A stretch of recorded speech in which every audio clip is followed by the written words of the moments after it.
4. Principais estratégias de resolução de problemas. A tomada de decisões, a resolução de problemas e o pensamento criativo têm em comum o fato de serem formas de pensamento eficaz, mas apresentam algumas distinções. Você pode, por exemplo, pensar criativamente no sentido de ter uma ideia original sem tomar uma decisão ou resolver um problema. Neste capítulo, o foco principal é a resolução de problemas. Como os problemas diferem das decisões?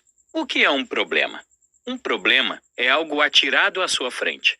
Outra dessas palavras de origem grega e está relacionada ao termo balística. Originalmente, o que era jogado ou colocado na frente de alguém pelos professores gregos era um tipo de quebra-cabeça ou pergunta, como os que você encontrou no primeiro capítulo. Os 9 pontos, os 6 palitos de fósforo e quem é o dono da zebra.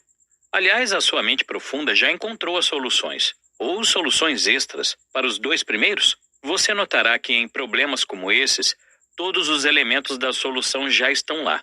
Tudo o que você tem que fazer é organizar ou reorganizar o que lhe foi dado. Nesse sentido, um problema é uma solução disfarçada. Como resultado da resolução de tais problemas, sua vida não mudará. Em oposição, uma decisão geralmente significa que sua vida será diferente.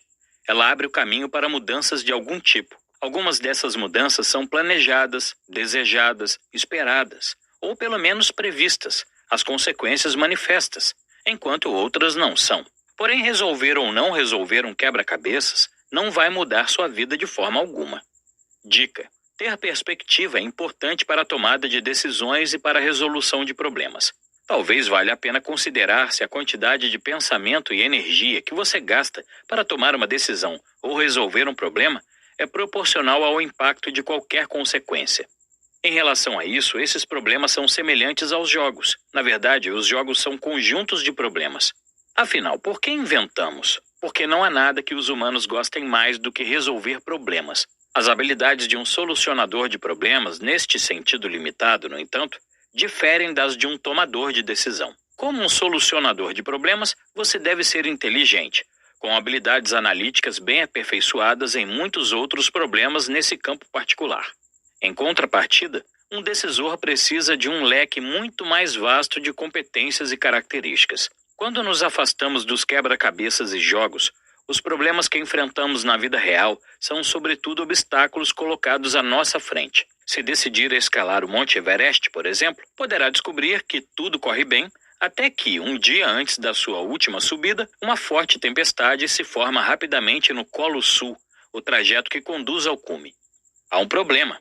Repare que não teria esse problema específico ou qualquer problema no Everest, a menos que tivesse tomado a decisão de subir até o topo. Não é um problema para mais ninguém, e deixaria de ser um problema para você se mudasse de ideia e decidisse escalar alguma outra montanha nos Himalaias.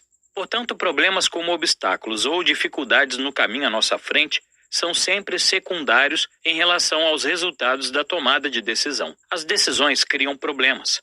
Uma maneira de resolvê-los, ou melhor, o estado do problema em sua mente, é alterar sua decisão, ou pelo menos seu plano.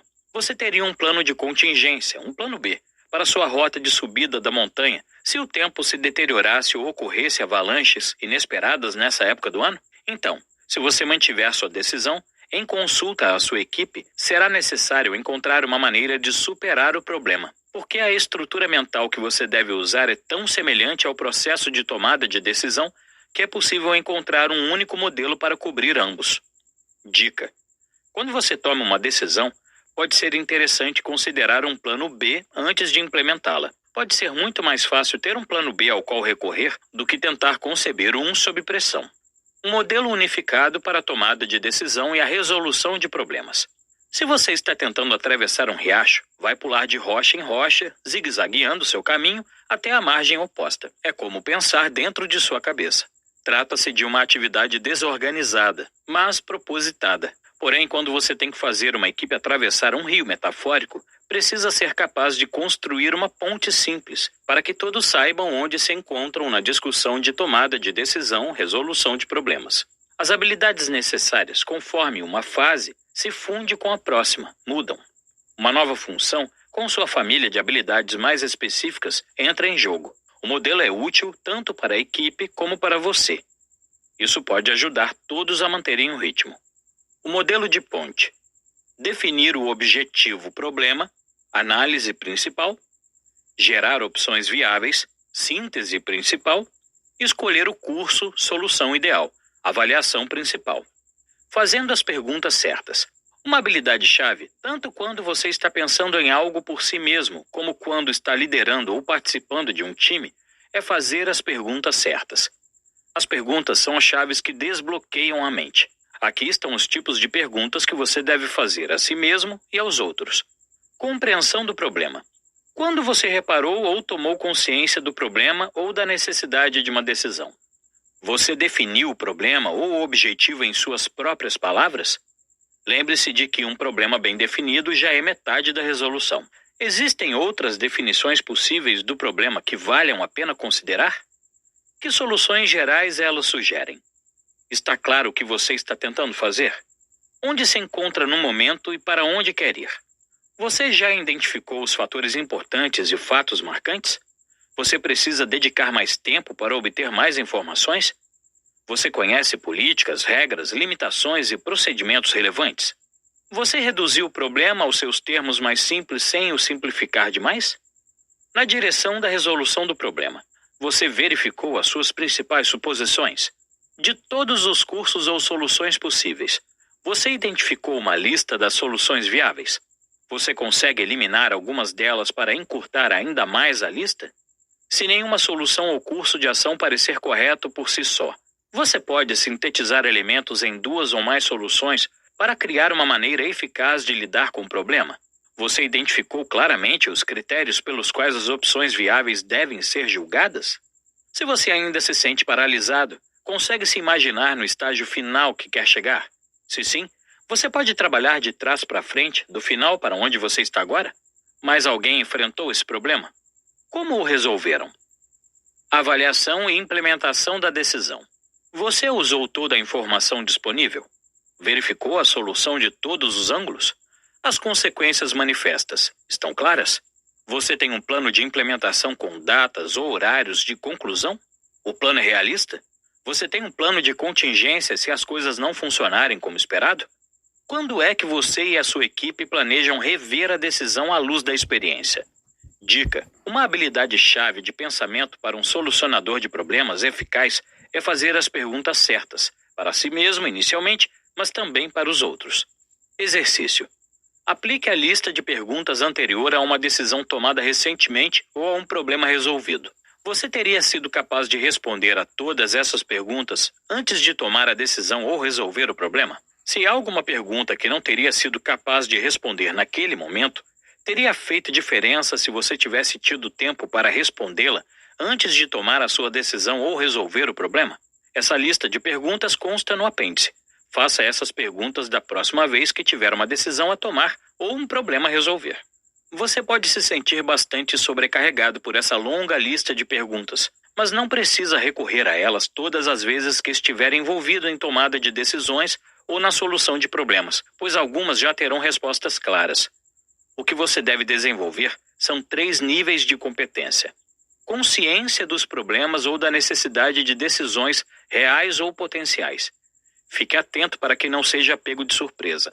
Compreensão de onde você e a equipe estão em relação ao problema ou decisão. Em que fase do modelo de ponte você está? É necessário trabalhar mais a análise da informação e a definição do problema ou decisão? Ou você está no momento de gerar opções viáveis? Habilidade em fazer as perguntas certas para as pessoas certas no momento certo e ser capaz de testar as respostas pelo seu nível de verdade. A ação baseada na verdade é muito mais provável de ser eficaz do que a ação baseada em uma percepção defeituosa da realidade.